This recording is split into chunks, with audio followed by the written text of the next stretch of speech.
Some DNA searches change lives. Others reveal truths that no one could have ever imagined. Truths so painful and so deeply buried that an entire generation never spoke them out loud. Today's story is about a son who came to DNAngels hoping to help his adopted mother discover her roots. But what we uncovered was not just biological family.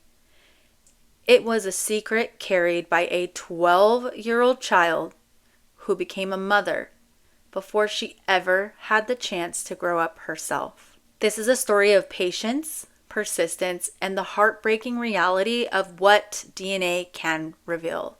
Hi everyone, welcome back to Client Stories. My name's Tara Crawford with DNAngels, and this is another real client story that reminds us why these searches matter. Not just for answers, but for healing. So let's get into Michael's case.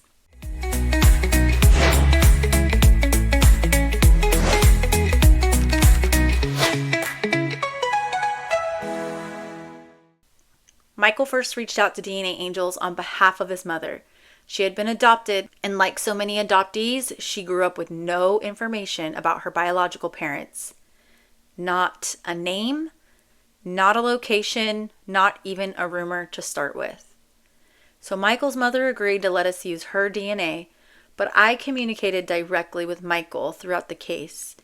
He was determined to help his mom find the truth she had lived without her entire life. When the DNA results came in, I began grouping her matches into maternal and paternal clusters. But here was the problem. The matches were extremely low, and we did not know which group was maternal and which was paternal. We were essentially working blind. But there was one match about 450 centimorgans. We will call him David. He was kind, responsive, and genuinely really wanted to help. And though we could tell the connection to Michael's mother came through David's mother, his tree had holes. And the records were not great to expand on that. So there were questions, we had missing pieces, and the shared matches were all so low, it was like building a puzzle with half the pieces turned upside down. And then we learned something else. David did not know his own biological father. He had no name, didn't know who he was. So now we had two mysteries happening at the same time. Because progress had stalled on Michael's side simply because the matches were not strong enough, we had to place his mother's case on hold. There was just nothing more we could do without better DNA support. But while her case sat still, David's case moved forward. We had some much stronger matches on his paternal side, and with a little teamwork and a very cooperative target tester, we were eventually able to help him identify his biological father. So it was a wonderful moment, and even though it was unrelated to Michael's case, it definitely kept the momentum alive. But Michael's mother's case, completely frozen. No movement, no new clues, no solid family groups, no grandparents isolated. We just had to wait. Sometimes that is the hardest part of this work. Then one day, months later, something exciting finally happened. A new match popped up for Michael's mother. A half-niece, we're thinking, sharing over 900 centimorgans. This was huge. This was the kind of match we desperately needed. We already had an idea of the general family group she belonged to, but we had not been able to assign a specific set of grandparents. This match fit perfectly into that group, but as you're about to hear, this case was not ready to be solved easily because this half-niece, just like David, also did not know who her biological father was. She had a name that her mother had given her, and that name did connect to the family group we were working within. It had the same surname, and it was the first real alignment we had seen. But here is the problem. There were many men with that same name, and none of them were alive in the right places at the right times. None of them were accessible for testing. We simply could not isolate her father. So, despite the excitement, the case went back on hold again. Waiting, watching, hoping for a new match. More months passed. Then, one afternoon, I got a message from Michael. He didn't want to text. He didn't want to leave me a voice message. He just said, Tara, we need to talk on the phone. You're not going to believe this. Call me. And he was right. A half-sibling match had come in for his mother. A direct, unmistakable, full-power DNA match. This was it. This was the missing piece we had been praying for all these months.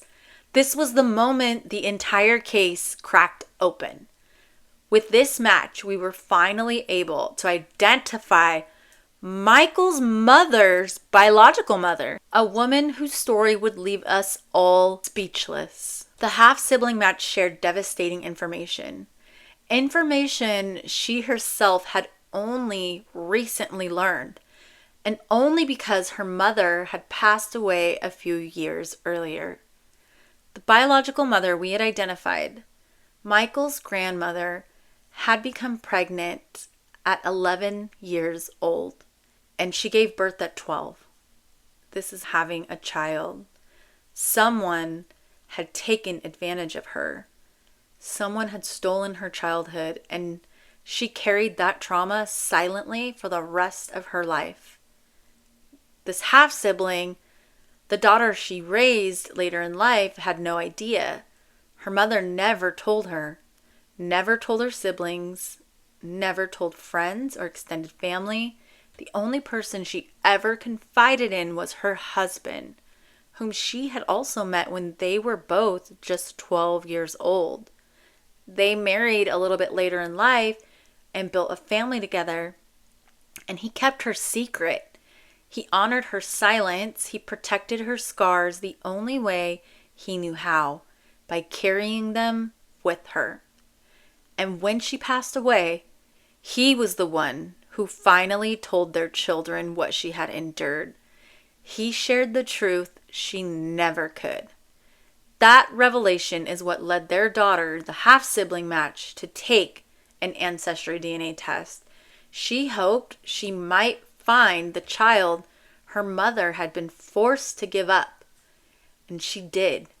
She found Michael's mother, two sisters, separated by a lifetime, now able to build a relationship rooted in truth, compassion, and healing. Now, in the paternal group, we do have our eyes on someone who looks like the strongest candidate for a biological father.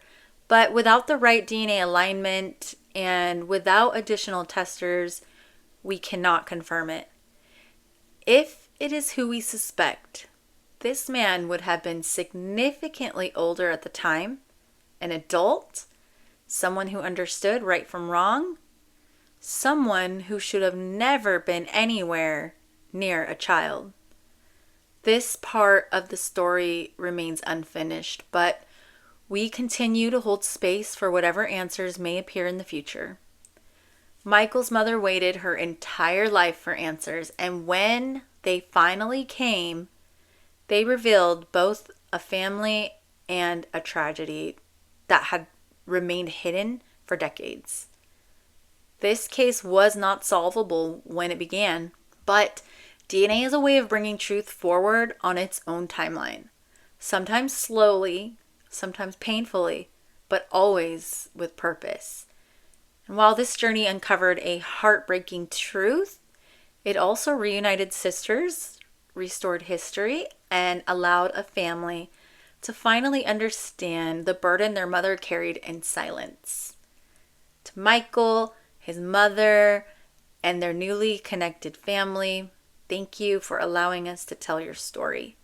And to everyone watching, this is why patience matters. This is why DNA matters. And this is why we do what we do. Please drop some blue hearts in the comments for Michael and his mother.